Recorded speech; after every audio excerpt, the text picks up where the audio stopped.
Speaking of export, it's impossible not to mention Taiwan's OEM industry. Apple just announced 3 new iPhone handsets this month, while some people are optimistic about the new products, believing they herald a new era of augmented reality. Some are rather skeptical about Apple's innovative capability to sustain its growth potential.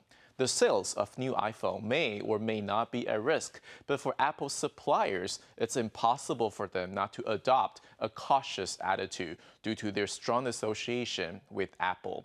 Among its top 200 suppliers, there are a total of 38 factories in or from Taiwan, including TSMC, Foxconn, Catcher Technology, to name just a few. Of course, they're the direct beneficiaries of Apple's procurement plan and can be highly dependent on Apple's rise or fall. Foxconn is probably the most frequently mentioned partner associated with Apple in news stories, some believe that 40% or even 50% of Foxconn's revenue is contributed by Apple. Their relationship is so extensive that Foxconn has been building factories exclusively to assemble Apple products. So the news shouldn't come as a surprise when Foxconn reported a decline in revenue last year for the very first time since it went public in 1991. And the disappointing result coincided with Apple's first decline in annual sales in 15 years last year. As for the world's largest manufacturer and private employer, even Foxconn had a hard time consolidating its revenue when Apple has reached or maybe dropped slightly from its peak. Other relatively smaller vendor or supplier type companies are definitely more vulnerable. It's kind of risky because we certainly does not want to place all eggs in one basket.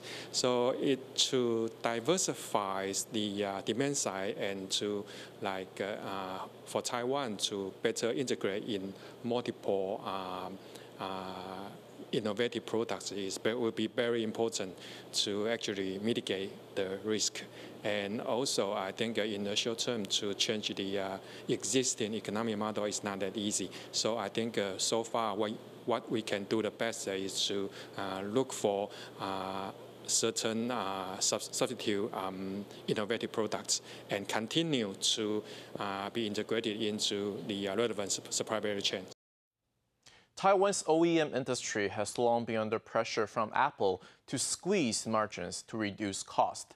Apple has a fierce reputation for driving a hard bargain with its component suppliers, using its size to demand competitive pricing.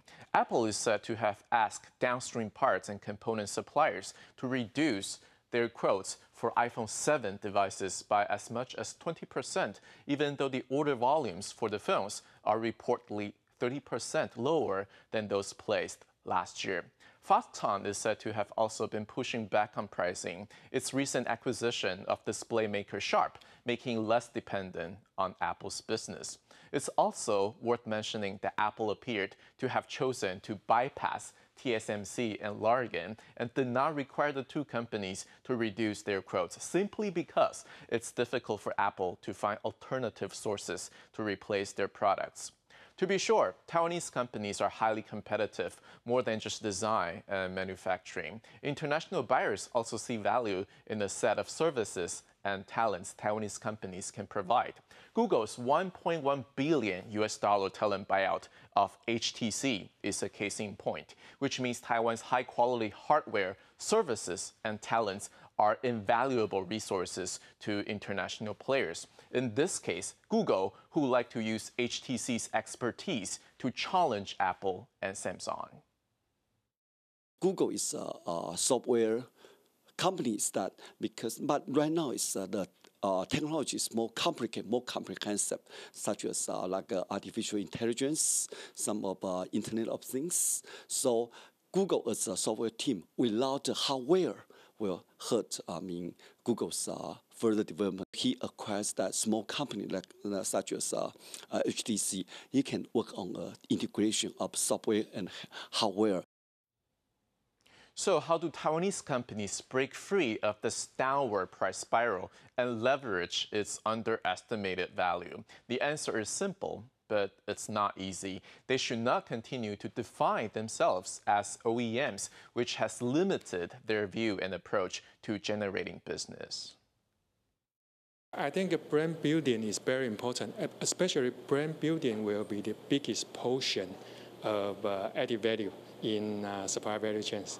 But Taiwan has so far not been very successful in brand building. I think one very obvious reason is the limitation of market size. Because in trade and economic theory, brand building requires a minimum market size of 50 million population. And Taiwan does not have that luxury. But however, through regional integration and through striking trade deals with trading partners, I think Taiwan can further expand its market potential and expand its market size.